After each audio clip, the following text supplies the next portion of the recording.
বিকানের 1488 সালে স্থাপিত এই শহর রাজস্থানের সবচেয়ে পুরনো শহর। বিকানেরের সৃষ্টিকর্তা রাজা রাও বিকার নাম অনুসারে এই শহরের নাম হয় বিকানের।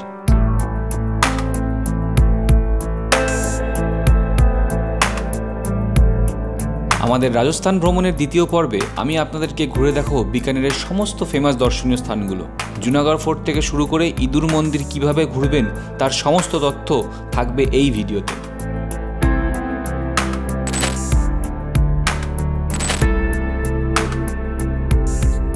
তাহলে চলুন দেরি না করে শুরু করি রাজস্থানের day 2। Good morning from Bikaner junction. এখন বাজে সকাল 7:40। 7টার সময় আমরা বিকানির জংশনে পৌঁছেছি। আজকে লাস্ট এপিসোডে আপনারা আগে যারা দেখেছেন অলরেডি, আর যারা দেখেননি, লাস্ট এপিসোডে আমরা বিকানিরে পৌঁছেছি কলকাতা থেকে 22307 হাওড়া বিকানির এক্সপ্রেসে আমরা আজকে সকাল 7টার সময় পৌঁছেছি।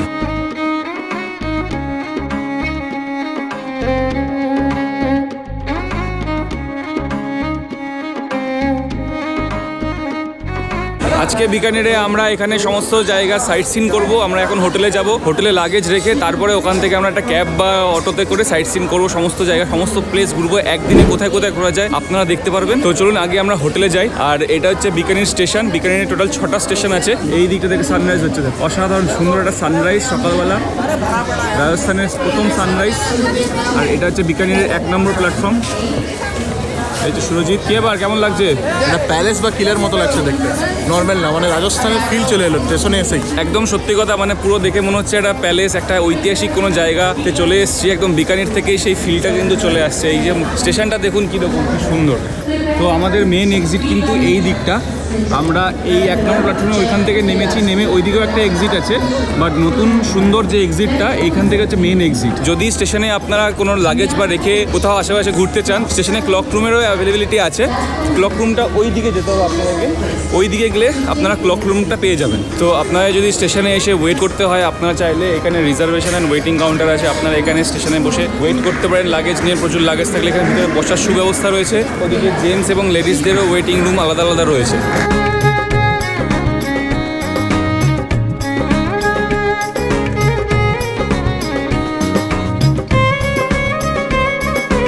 আমরা কিন্তু স্টেশনের একদম বাইরে চলে এসেছি। স্টেশনটা কিন্তু একদম পুরো রাজস্থানি স্টাইলে তৈরি, এবং এখান থেকে রাজস্থানের একটা পুরো ভাইব আসছে। এদিকটা হচ্ছে পার্কিংটা, পুরোটা পার্কিং, আর এদিকটাও সুন্দর করে সাজানো রয়েছে। আর এটা হচ্ছে এন্ট্রান্স বিকানির জাংশন, আর ওদিকেও একটা এন্ট্রান্স আছে। আর সানরাইজ অলরেডি হয়ে গেছে, অসাধারণ সুন্দর লাগছে। মানে সানরাইজটা ইয়োলিশ, মানে রাজস্থানের যে একটা ডেজার্টের একটা যে ভাব সানরাইজে কিন্তু আমরা বুঝতে পারছি।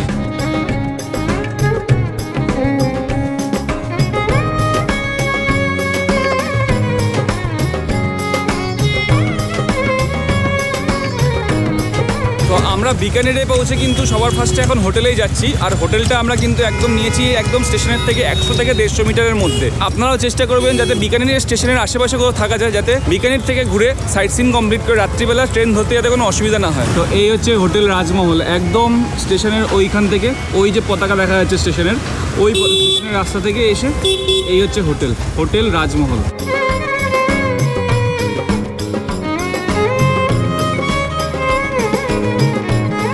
আমরা হোটেলটা নিয়ে নিয়েছি। হোটেলের রুম হচ্ছে 213। এই হচ্ছে আমাদের রুম, ডাবল বেড। অ্যাকচুয়ালি এই রুমটা আমরা নিয়েছি কিন্তু আজকে রাত্রে এখানে থাকার জন্য না, বেসিক্যালি লাগেজগুলোকে রাখবো। প্রচন্ড ভারী লাগেজ, 2 দিন ধরে ট্রেনে ছিলাম। ফ্রেশ হওয়ার জন্য, স্নান করে এখান থেকে রেডি হয়ে ড্রেস চেঞ্জ করে বেরোনোর জন্য, হোটেলের লাগেজগুলো রাখার জন্য আমরা এই রুমটা নিয়েছি। আর আপনাদেরকেও দেখানোর জন্য নিয়েছি যে বিকানের একটা নর্মাল বাজেটেড রুম কিরকম হতে পারে। তো এই রুমটা আমাদের কিন্তু 1300 টাকায় পড়েছে। 1300 টাকাতে ডাবল বেডেড রুম পড়েছে 3 জনের জন্য। এখানে ওয়ার্ডরোব, মিরর, এখানে টেবিল আছে, টিভি আছে। সুরজিৎ ছিল না, এখানে এসেছে। একটা ইম্পর্টেন্ট কথা বলে দিই তোমাদেরকে, হোটেলের চেক ইন টাইম কিন্তু 12টা ছিল, বাট আমরা রিকোয়েস্ট করলাম যে আমরা তো রাতে থাকবো না, তাহলে হোটেলটা 12টার পর নিয়ে আর কি লাভ, আমরা তো সাইড সিনে চলে যাবো। তো হোটেলের ওনার যে শিবরাজ সিং যে ওনার ছিল, সে খুব ভালো ছেলে, তো আমাদেরকে একটা রুম দিল। আশা করি তোমরাও যদি এরকম আসো, একদিনের প্ল্যান রাখো, তোমরাও আর্লি চেক ইন করতে পারো যদি রুম অ্যাভেলেবেল থাকে, এবার লাখের উপর। আদারওয়াইজ তোমরা নিজেদের সব সামান রেখে, মানে নিজেদের সব ব্যাগ রেখে সাইড সিনে যেতে পারো। তো এই হচ্ছে রুমটা কিন্তু ভালো, বেড আছে, এসি আছে। এটা হচ্ছে বাথরুমের ভিতরে কোমোড আছে, সমস্ত রকম গিজার টিজার সবকিছু আছে। সুন্দর করে স্নান করে আমরা এখান থেকে ফ্রেশ হয়েই আমরা 9টা থেকে 9:30টার মধ্যে এখান থেকে বেরিয়ে যাবো সাইট সিনের উদ্দেশ্যে। তো আমরা সকাল সকাল একদম হোটেলের ফ্রেশ হয়ে বেরিয়ে পড়েছি, রেডি হয়ে ড্রেস চেঞ্জ করে একদম। এই হচ্ছে আমাদের হোটেল। আমরা অটো নিয়ে নিয়েছি 1500 থেকে 1600 টাকা। এখানে পুরো সাইট সিন ঘুরিয়ে আপনাকে সমস্ত জায়গা ঘুরিয়ে বা আপনাদের স্টেশনে আসার থাকে স্টেশনে পৌঁছে দেবে, হোটেলে আসার থাকলে হোটেলে পৌঁছে দেবে। তো এখন আমরা আমাদের জার্নি স্টার্ট করছি। তো ইনার নাম হচ্ছে বাবু ভাইয়া, ইনার হচ্ছে এই অটোটা, এই অটোতে উনি আমাদেরকে ঘোরাবে আছে সারাদিনে। তো আমি ইনার সাথে সারাটা দিন ঘুরবো, চলো। আমাদের ফার্স্ট ডেস্টিনেশন হচ্ছে রামপুরিয়া হাভেলি। ওখান থেকে তারপরে আমরা ঘুরে ব্রেকফাস্ট করব, তারপরে আমরা নেক্সট সাইড সিনে যাব।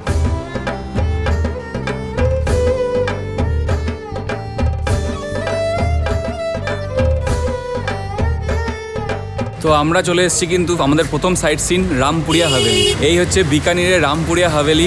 অসাধারণ সুন্দর একটা জায়গা, কিন্তু প্রবলেম এটা যে এর ভিতরে আমরা ঢুকতে পারি না, কারণ এটা একটা প্রাইভেট প্রপার্টি, যেরকম আমাদের বাবু ভাই বললেন। ये प्राइवेट प्रॉपर्टी है रामपुरिया हवेली, आपको उसको बाहर से विजिट कर सकते हैं।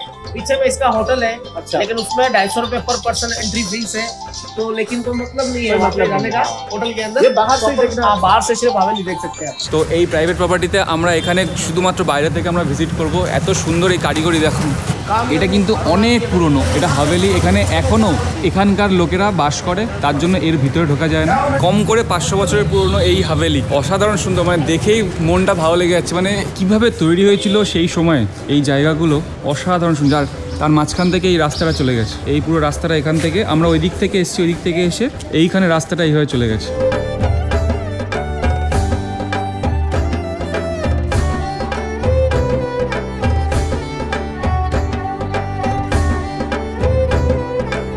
রামপুরিয়া হাভেলি কেমন লাগলো আপনাদেরকে অবশ্যই জানান কমেন্ট করে। তো আমরা এখন যাচ্ছি ফেমাস ফুড রাবড়ি খেতে মানকা মহারাজে। তো আমরা চলে এসেছি মানকা মহারাজ, এখানে আমরা টেস্ট করে দেখবো হচ্ছে রাবড়ি। আর এইখানেও একটা খাবার তৈরি হয়েছে যেটার নাম হচ্ছে গেভার। গেভার এখানেও একটা খুব ফেমাস খাবার। মানকা মহারাজে আসলে রাবড়ি কিন্তু অবশ্যই ট্রাই করবেন।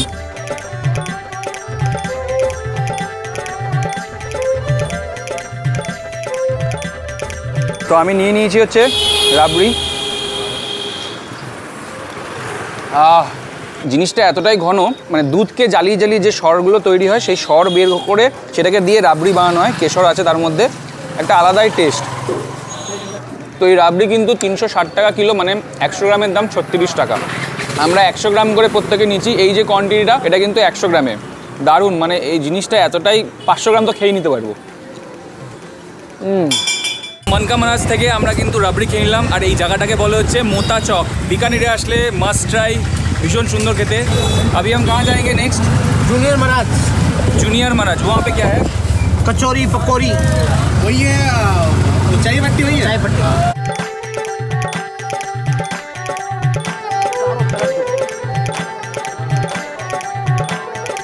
তো আমরা এখন এসে পৌঁছেছি চায়পাট্টিতে।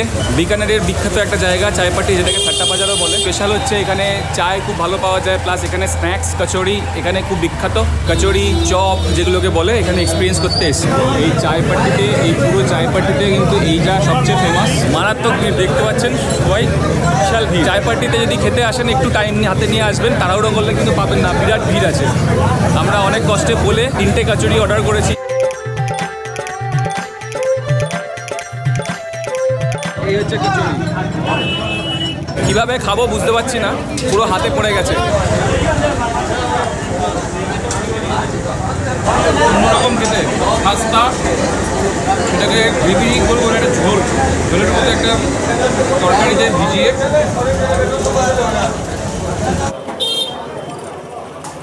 ঠিক আছে।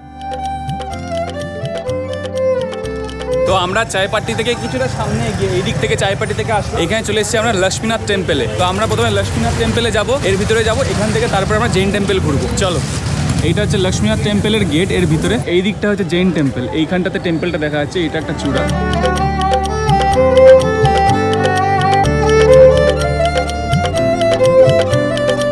ওই দিক দিয়ে এসে এখানে দেখো কত পায়রা, এখানে খাবার দেওয়া হয়েছে, পায়রা খাবার খাচ্ছে। আর এই দিকটা হচ্ছে মন্দিরে ঢোকার রাস্তা, এখানে জুতো খুলতে হবে, জুতো খুলে এই মন্দিরে ঢুকতে হবে। এইখানে সমস্ত বাইকের পার্কিং আছে, বাইক পার্কিং করে তারপরে মন্দির প্রাঙ্গণে ঢুকতে পারি। তো আমরা চট করে একটু মন্দিরটা ঘুরে আসি। ভিতরে ক্যামেরা অ্যালাউড আছে কিনা জানি না, না থাকলে আমরা ঘুরে এসে কথা বলছি, আর যদি ক্যামেরা অ্যালাউড থাকে ভিতরে আমি ক্যামেরা নিয়ে যাচ্ছি। লক্ষ্মী টেম্পলের ভিতরে ক্যামেরা অ্যালাউড না থাকায় আপনাদেরকে দেখাতে পারলাম না, তবে বিকানিরে আসলে একবার হলেও এখানে ঘুরে যাবেন। মন্দিরটা ওইদিকে আছে, আর এখানেও একটা মন্দির আছে, এখানেও যাচ্ছি। এদিকেও একটা মন্দির আছে, ওই যে মন্দিরের চূড়াটা দেখা যাচ্ছে। এটা হচ্ছে একটা গণেশ মন্দির, ভিতরে গণেশজি মূর্তি আছেন। এখান থেকে দেখে আমরা এবার বেরিয়ে যাচ্ছি জৈন টেম্পলের উদ্দেশ্যে।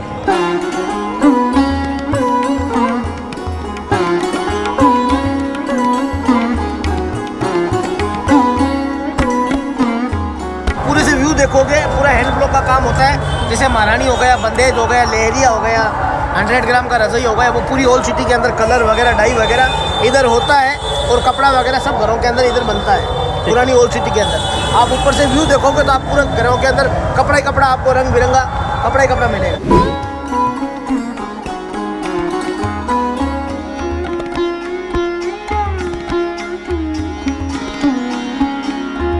তো ভিতরে ক্যামেরা অ্যালাউড ছিল না, আমরা মন্দিরের ভিতরে ঢুকলাম। এই মন্দিরের ভিতর থেকে আমরা ঘুরে আসলাম। ভিতরে কারুকার্য খুব সুন্দর, জুতো খুলে মোজা খুলে প্রবেশ করতে হবে। এই মন্দিরটা যে পাথর দিয়ে তৈরি, সেই পাথরগুলো কিন্তু জয়সালমীর থেকে উটের পিঠে করে আনা হয়েছিল এবং তারপরে 50 বছর ধরে এই মন্দিরটা তৈরি হয়েছিল। তো অবশ্যই বিকানিরে আসলে এই মন্দিরটা কিন্তু মিস করবেন না। আর এবার আমরা এখান থেকে আমাদের নেক্সট সাইট সিনের জন্য চলে যাব।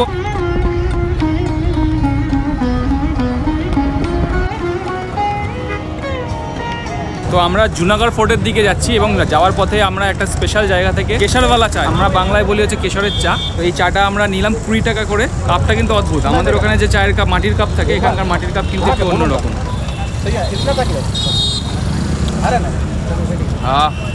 দারুণ।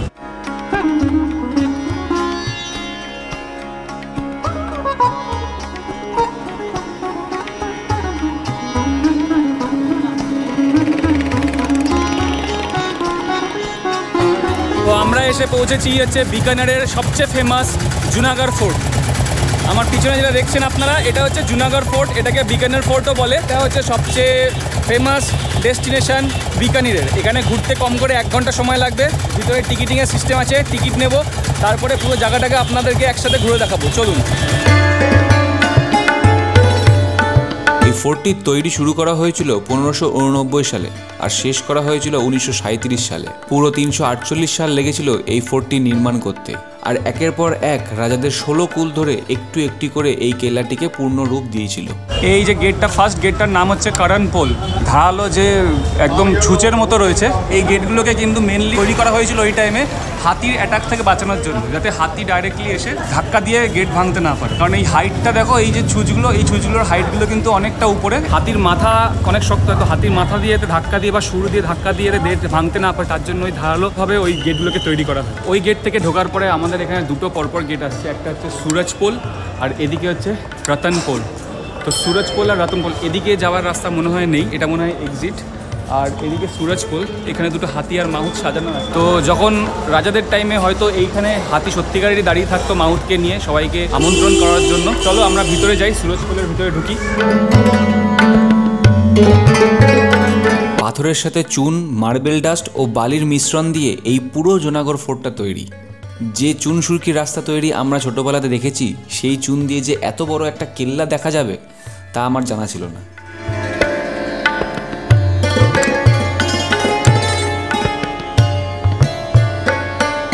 আর এই জুনাগড় ফোর্টের ভিতরে কিন্তু একটা মিউজিয়ামও আছে, সকাল 9টা থেকে বিকেল 6টা পর্যন্ত খোলা থাকে রোজ। এটা একটা মিউজিয়াম, নাম হচ্ছে প্রাচীনা। এই মিউজিয়ামের ভিতরে কি কি আছে সেগুলো সব এখানে ডিটেলস দেওয়া আছে, গেট পাসের ব্যবস্থা আছে। তো আপনারা চাইলে মিউজিয়ামও ভিউ করতে পারেন। আমরা মিউজিয়াম হয়তো ভিউ করবো না, তো দেখি আগে কতটা টাইম হয়, আর সেই হিসাবে আমরা বাকি প্ল্যান করব।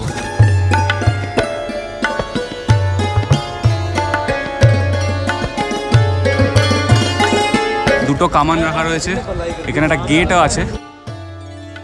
আমরা টিকিট কেটে নিয়েছি 100 টাকা করে পার পার্সন। বাচ্চাদের জন্য 50 টাকা, আর নর্মাল ট্রিপলদের জন্য 100 টাকা, ফরেনারদের জন্য 500 টাকা। ভিডিও ক্যামেরার জন্য 200 টাকা এক্সট্রা টিকিট কাটতে হবে।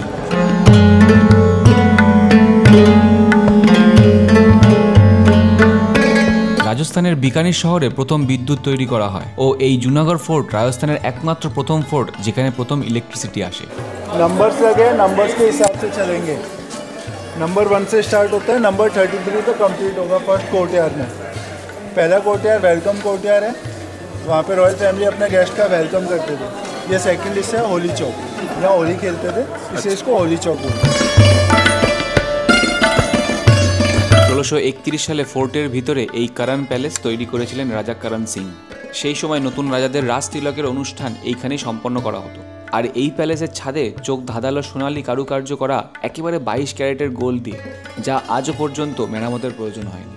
তো এইখানে কিন্তু টোটাল 4টে মহল আছে।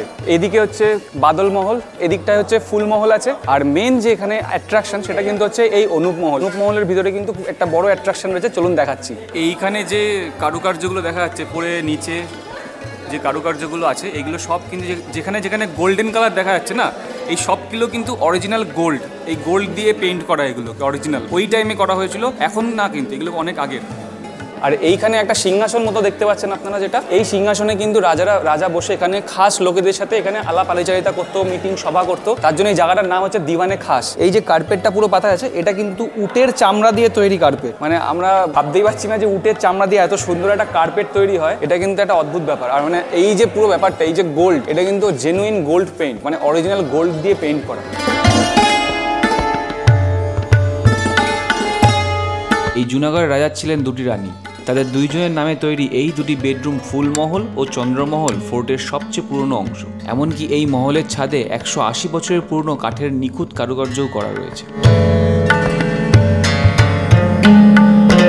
এই জায়গাটি হলো বিকানিরের রাজ পরিবারের রাজ্য চিহ্ন, যা তৈরি করা হয়েছিল পিতলের উপর সোনার প্রলেপ দিয়ে। এই রাজ্য চিহ্নগুলির রাশির উপর ভিত্তি করে তখনকার সময় তৈরি করা হয়েছিল। এই ফোর্টের ভিতরে আপনারা অনেক অস্ত্র সংগ্রহশালায় দেখতে পারবেন, কিন্তু তার মধ্যে এই সংগ্রহশালাটি রাখা রয়েছে রাও যোধা ও রাও বিকার সেরিমোনিয়াল তলোয়ার, যেটি শুধুমাত্র আনুষ্ঠানিক কাজেই ব্যবহৃত করা হতো। এছাড়াও এখানে দেখতে পাবেন পদম সিংয়ের 27 কিলো ওজনের তলোয়ার। এই ফোর্টের আরেকটি অদ্ভুত মহল হলো এই বাদল মহল। ভিতরে একটি জলধারা তৈরি করা আছে, যেটির সাহায্যে মহলটিকে ঠান্ডা রাখা হয়। ঠান্ডা আবহাওয়া ও জলধারার আওয়াজ আপনাকে রাজস্থানের মরুভূমিতে বৃষ্টির অনুভূতি এনে দেবে। इच्छापूर्ण हनुमान जी का मंदिर है और वेपन्स रखे हुए हैं जिनके ऊपर डांस वगैरह होता है। हाँ, तो वो देख के फिर गज मंदिर 14th राजा गज सिंह का बेडरूम है, अराउंड 230 ईयर ओल्ड है। ओके। और वेपन्स है जिसपे जसनाथ संप्रदाय ट्राइब एक यहाँ जो डांस करे। ঠিক আছে, চলো ইধার সে আবি। এবার আমরা যে সিঁড়িটা দিয়ে উঠছি, এই সিঁড়িটার কিন্তু একটা বড় ব্যাপার হচ্ছে যে দেখুন, আপনারা দেখতে পাচ্ছেন যে সিঁড়িটা কিন্তু খুব ছোট। ন্যারো সিঁড়ি হওয়ার পিছনে কারণটাই হচ্ছে যে যাতে শত্রুপক্ষরা যদি হঠাৎ করে আক্রমণ করে, যাতে এই সিঁড়ি দিয়ে উঠতে গিয়ে একসাথে দলবদ্ধভাবে উঠতে না পারে, এক একজন করে উঠতে পারবে, তাহলে এখানকার যে রক্ষীরা আছে তারা তাদেরকে সেইভাবেই মারতে পারবে। রাজস্থান ট্যুরিজমকে প্রমোট করার উদ্দেশ্যে প্রতি বছর জানুয়ারির দ্বিতীয় শনিবার ও রবিবার এই ফোর্টের সামনে ক্যামেল ফেস্টিভ্যাল পালন করা হয়। এই উৎসবে সিদ্ধ জাতির কিছু মানুষ বিভিন্ন কঠিন খেলা নিপুণতার সাথে দেখিয়ে মনোরঞ্জন করে। এই অস্ত্রগুলোকে সেই উৎসবে ব্যবহৃত করা হয়। আমরা কিন্তু সিঁড়ি দিয়ে একদম উপরে চলে এসেছি। টপ ফ্লোরটা হচ্ছে ওইখানে, যেটা ট্যুরিস্টদের জন্য এই মুহূর্তে বন্ধ আছে, বাট আমরা ঠিক তার নিচের ফ্লোরটাতে আছে। এইটা কিন্তু একটা টেরেসের মতো, খোলা টেরেস। আর এই দিকটা দিয়ে সুন্দর একটা বারান্দা রয়েছে, হিন্দিতে এগুলোকে জরোখা বলে। আর এই দিকটাতে আসে, এই দিকটাতে দেখুন একটা সুন্দর বাগান মাঠ। এটা হচ্ছে একটা সুন্দর মাঠ, এটাকে বলে হচ্ছে রয়্যাল গার্ডেন। ওই দিকটাতে ছিল তখনকার সময় জেল, ওই জায়গাটায়। এই যে সিঁড়িটা দেখা যাচ্ছে, জানি না ক্যামেরাটা কত দেখা যাচ্ছে, এই দিকটায় সমস্ত সেনাবাহিনীরা থাকতো, আর ঘোড়া, তাদের ঘোড়া হাতি থাকতো। আর এখানে দেখুন একটা শিবলিঙ্গ আছে, আর এখানে শিব মন্দির আছে। এটা কিন্তু খুব সুন্দর, এই ন্যারো প্যাসেজটা এতটা সুন্দর, ভীষণ ভালো লাগছে।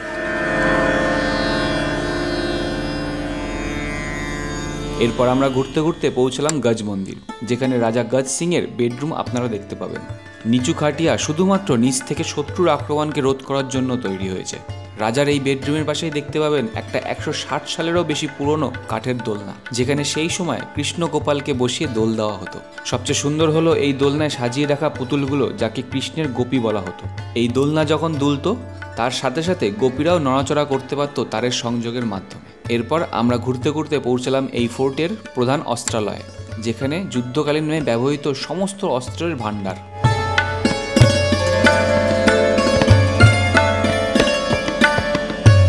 এই যে এইগুলো দেখা যাচ্ছে, এখানে ঢাল আছে, এই যেগুলো দেখুন খঞ্জার এগুলোকে বলে। আর এই যে কোটোর মতো যেগুলো দেখা যাচ্ছে না, এগুলো অ্যাকচুয়ালি বারুদের কন্টেনার, এর মধ্যে বারুদ ভরার জন্য রাখতো। এখান থেকে বারুদ নিয়ে তারপরে বন্দুক চালানো হতো। এখানে পুরো অস্ত্র ঢাল পুরো ভর্তি, চারিদিকে পুরো অস্ত্র শস্ত্র। এই জায়গাটা হচ্ছে পুরো অস্ত্র। তখনকার সময় কিন্তু এইটা ছিল যে যুদ্ধের পোশাক, একদম লোহার আর্মার। এগুলো পুরো জিনিসটা গায়ে পরে, এটার কিন্তু ওজন কম করে হলেও 20 থেকে 25 কেজি হবে।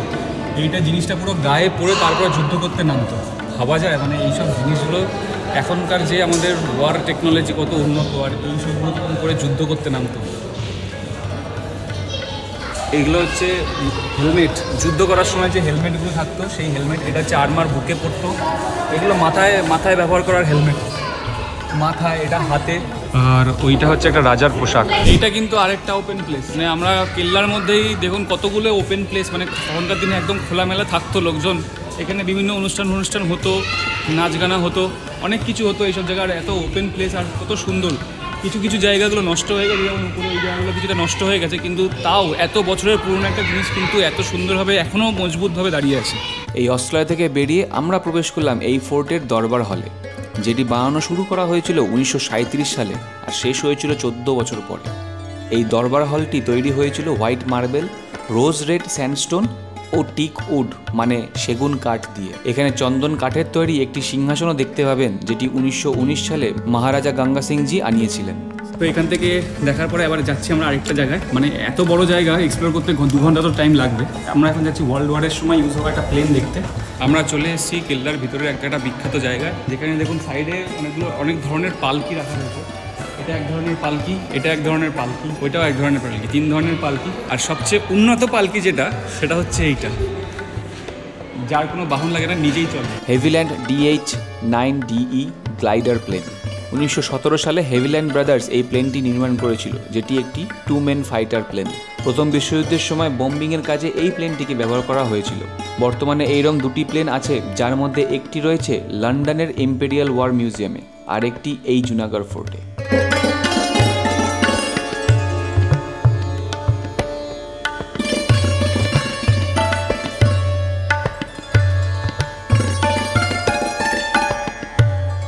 তো আমরা কিন্তু একদম ফোর্টের বাইরে চলে এসেছি, একদম মানে ফোর্টের বাইরে চলে যাচ্ছি একেবারে।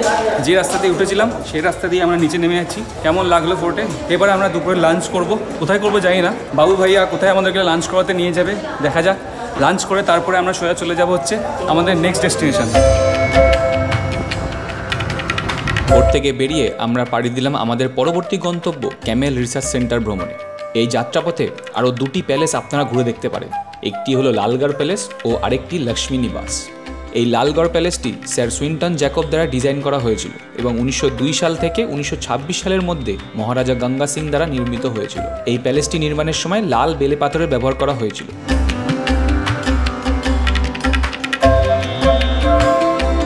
লালগড় প্রাসাদ ভারতীয়, ইউরোপীয় এবং মুঘল স্থাপত্যের একটি উৎকৃষ্ট উদাহরণ এবং এটি জালিযুক্ত বেলে পাথরের জন্য সর্বত্র বিখ্যাত। প্রাসাদটিতে একটি জাদুঘর ও বিশ্বের 4র্থ বৃহত্তম প্রাইভেট লাইব্রেরি রয়েছে।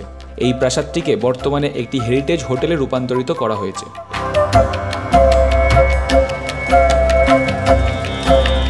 এই লালগড় প্যালেসের কমপ্লেক্সের মধ্যেই আপনারা দেখতে পাবেন লক্ষ্মী নিবাস। এটি রাজস্থানের সুন্দর রাজকীয় প্রাসাদগুলির মধ্যে একটি এবং বিকানিরে দেখার মতো শীর্ষ ঐতিহ্যবাহী স্থানগুলির মধ্যে একটি। এই লক্ষ্মী নিবাস 1898 থেকে 1902 এর মধ্যে নির্মিত হয়েছিল এবং এটি ছিল বিকানিরের রাজা গঙ্গা সিংয়ের প্রাক্তন আবাসিক প্রাসাদ। বর্তমানে এই লক্ষ্মী নিবাসকেও একটি হেরিটেজ হোটেলে রূপান্তরিত করা হয়েছে।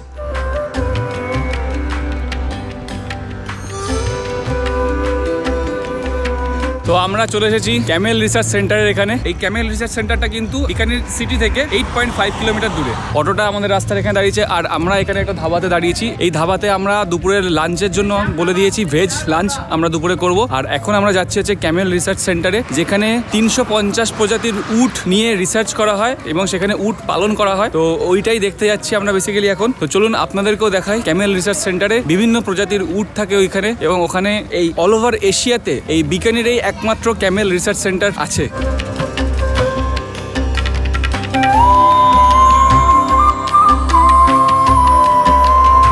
এইটা হচ্ছে ক্যামেল রিসার্চ সেন্টারের গেট। এই গেটের ভিতরে আমরা যাব আর এখানে টিকিট সিস্টেম আছে, 50 টাকা করে টিকিট। আমরা টিকিটটা কাটবো আগে, তারপরে ভিতরে ঢুকবো। এটা হচ্ছে মেন গেট আর ওইটা হচ্ছে টিকিট কাউন্টার। তো ওখান থেকে আমরা টিকিট কাটবো।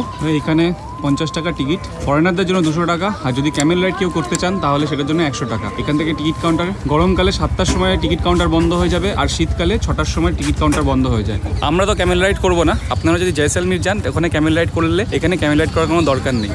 এখান থেকে নর্মাল টিকিট করুন 50 টাকা দিয়ে আর ভিতরে ঘুরে দেখে আসুন। এটা একটা selfie point, I love Camel research centre এরকমভাবে কিছু একটা হয়তো বানিয়ে রেখেছে, চাইলে এখানে ছবি তুলতে পারেন। আমরা যাবো এদিকে, এই দিকটাতে আমরা যাব। তো আমরা ওইখান থেকে এসেছি, ওখান থেকে হাঁটতে হাঁটতে আমরা যাচ্ছি ক্যামেল রিসার্চ সেন্টারের দিকে। চলুন আপনাদেরকেও দেখাই ক্যামেল রিসার্চ সেন্টারে রাখা এখানে বিভিন্ন প্রজাতির উট।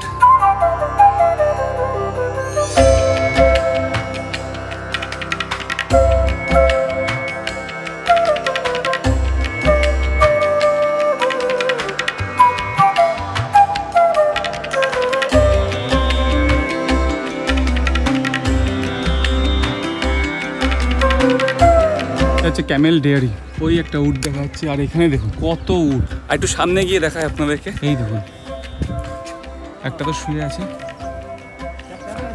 लेकिन गाय भी ऐसे ही करती है, बहुत अच्छे से खाना खा रहा है, बहुत इनोसेंट है लग रहा है। यहाँ पर बहुत सारा है, देख पा रहे हैं। আমরা ওখানে যে 2-3 রকমের উট দেখলাম, আর এইখানে আপনারা দেখতে পাচ্ছেন আরেকটা ধরনের উট, আরেকটা জাতের উট। এটা এই উটগুলো কিন্তু একটু গ্রে ইন কালার, আমি জানি না বয়স বেশি কিনা তার জন্য, বাট এই উটের কালারটা একটু অন্যরকম। 2-3টে উট এখানেও আছে, প্লাস এখানেও দুটো উট শুয়ে বসে রয়েছে, ঘুমাচ্ছে, খাচ্ছে যাচ্ছে, সারাক্ষণ এরা জাবর কাটতেই থাকছে গরুর মতো। গরু যেরকম সারাক্ষণ জাবর কাটে, এরাও জাবর কাটছে। এইখানে কিন্তু 300-350 থেকে 400 জাতের উট আছে। খালি চোখে আমরা যেটুকু দেখতে পাচ্ছি সেইটুকু আপনাদের কাছে শেয়ার করছি। বিভিন্ন জাতের 3-4 রকম জাত আমরা দেখেছি, কিন্তু 350 থেকে 400 রকম জাতের উটের উপর এখানে রিসার্চ করা হয়। এবং অল ওভার এশিয়াতে এই একটা বিকানেরের এক জায়গাতেই একমাত্র ক্যামেল রিসার্চ সেন্টার আছে।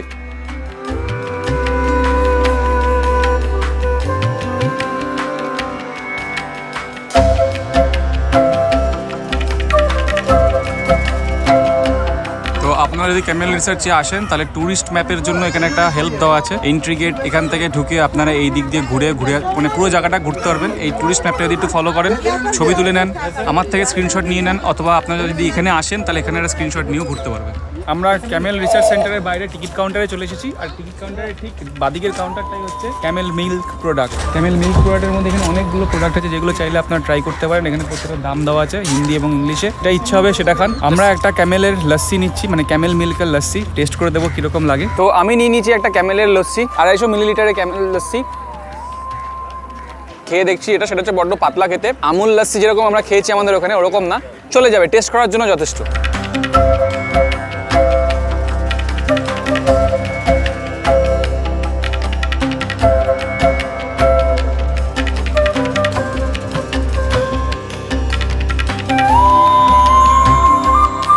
আমাদের খাবার চলে এসেছে। খাবারে আমরা নিয়েছি হচ্ছে একদম প্লেন জিরা রাইস, প্লেন ভাত, আর তার সাথে আছে হচ্ছে এখানে একটা সবজি মিক্স ভেজ ধনেপাতা দিয়ে, একটা অন্যরকম দেখতে লাগছে।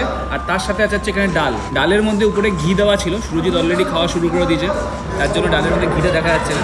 আর এখানে আছে একটা আচার, আর এটা হচ্ছে একটা লঙ্কার আচার, আর এদিকে আছে পেঁয়াজ, লেবু। খাবার দাবারের দাম কিন্তু রিজনেবল। ডালটা নিয়েছে হচ্ছে 90 টাকা, আর যে মিক্স সবজিটা সেটা হচ্ছে 120 টাকা, আর ভাত হচ্ছে প্লেট 70 টাকা করে।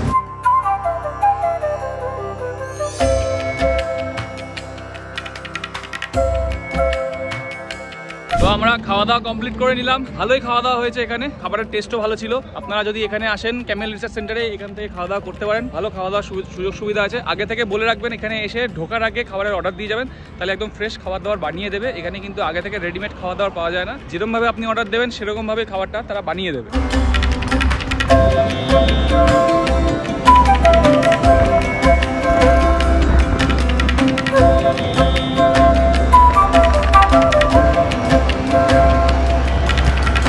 আমরা চলে এসেছি কার্নিমাতা টেম্পলে। এই যে দেখতে পাচ্ছেন আপনারা, এইটা কিন্তু হচ্ছে কার্নিমাতা টেম্পল। দেখুন সন্ধ্যে হচ্ছে, অলরেডি মন্দিরে লাইট জ্বলে গেছে, দেখতে কিন্তু অসাধারণ সুন্দর একটা পরিবেশ লাগবে, আর পুরো পায়রায় ভর্তি।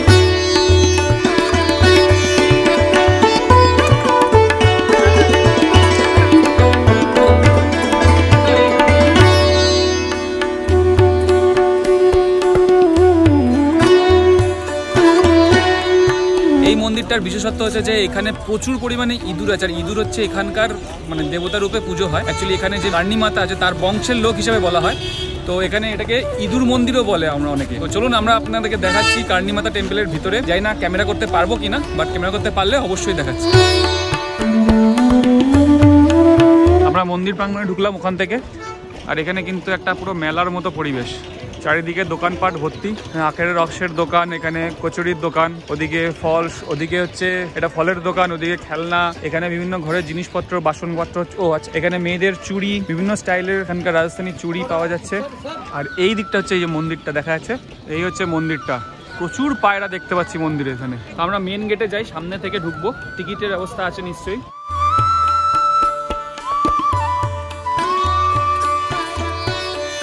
এটা হচ্ছে টেম্পলে ঢোকার মেন এন্ট্রান্স। আমরা মন্দিরের ভিতরে ঢুকছি, এই হচ্ছে মন্দির প্রাঙ্গণটা।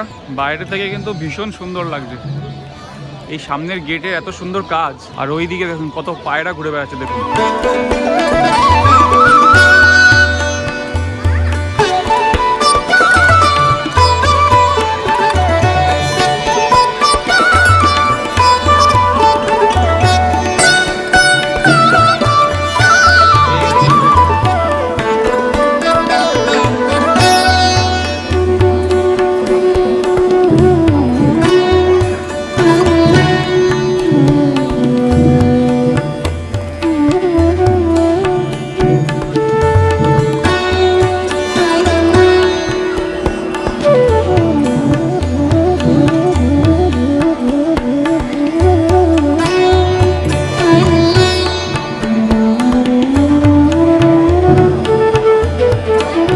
কিন্তু প্রচুর ইঁদুর ঘুরে বেড়াচ্ছে, আর এই জায়গাটায় কিন্তু রয়েছে হচ্ছে সাদা ইঁদুর। কথায় আছে যে সাদা ইঁদুর দেখা মানে হচ্ছে নিজেকে ভাগ্যবান মনে করা।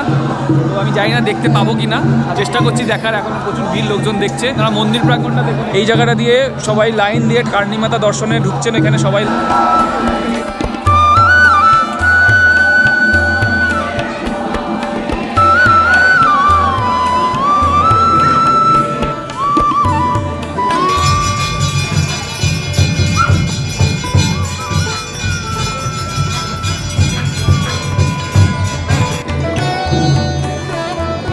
আমি তো সাদা ইঁদুর দেখতে পেলাম না। আপনারা যদি বিকানিরে এসে কার্নি মাতা টেম্পলে এসে সাদা ইঁদুর দেখে থাকেন তাহলে অবশ্যই কমেন্ট করে জানাবেন। আর যদি দেখে না থাকেন এখনও, অবশ্যই আসুন, ঘুরে যান। আমি বারবার নিচের দিকে তাকাচ্ছি কারণ আমরা পা ঘষে ঘষে চলতে হচ্ছে ইঁদুরের উপর যাতে পাড়া না পড়ে। অবশ্য করেই আসবেন বিকানিরে কার্নি মাতা টেম্পলে। আর সাদা ইঁদুর যদি দেখতে পান অবশ্যই ফিরে গিয়ে আমার ভিডিওতে কমেন্ট করে জানাবেন।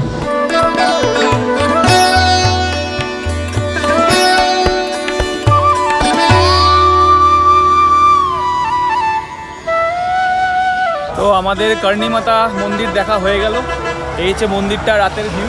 কার্নি মাতা টেম্পেলের ভিউ কেমন লাগলো আর কার্নি মাতা টেম্পেলের ড্রোন শট কেমন লাগলো অবশ্যই কমেন্ট করে জানাবেন। এখন আমরা চলে যাবো সোজা হোটেলে। আজকে রাত্রিবেলা আমাদের 11:30টায় ট্রেন বিকানির থেকে। হোটেলে গিয়ে আমরা একটু রেস্ট নেবো, ফ্রেশ হবো, তারপরে আমরা বিকানির স্টেশন থেকে জয়সলমীরের উদ্দেশ্যে রাত্রি 11:30টায় ট্রেন ধরবো।